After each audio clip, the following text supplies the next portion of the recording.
The 70s was a time of joy for Concord. Established the church in 1975. Here we had been founded at Bishop College, our alma mater. I remember actually when the church was established, and then I also remember when we bought the church over at Polk Street, and there was a big parade. I'll never forget that Sunday.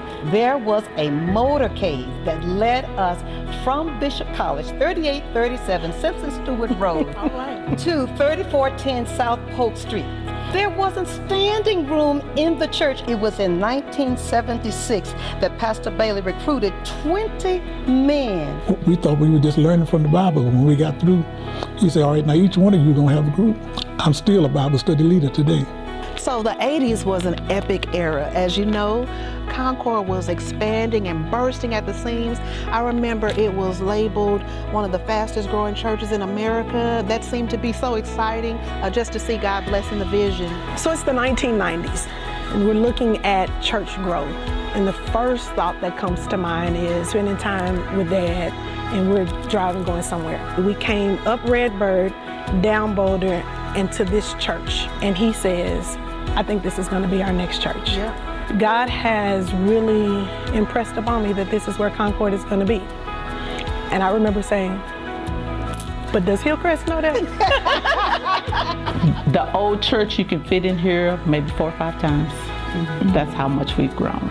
The 2000s were really a decade of change. There were years where we were moving from our first pastor to our second pastor. So 2000s is really wrapped around how to manage change well, how to manage transition well. Yeah, I've seen a lot of technology growing. I heard that in youth church, in the middle school wing, they're doing interactive Bible study now. That was unheard of when I was there. Concord is just always ahead of the curve and always being progressive. Even when things are good, Concord is investing to make them great. I think the future of Concord absolutely starts with the youth. I'm looking forward to just seeing the next generation taking the baton and going even further that the Lord has brought us.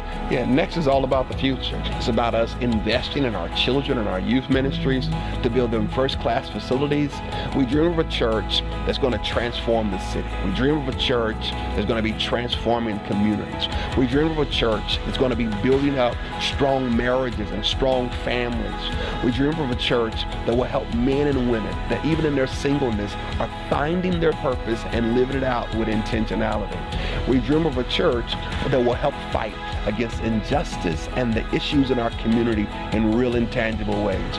And we dream of a church that's building unity.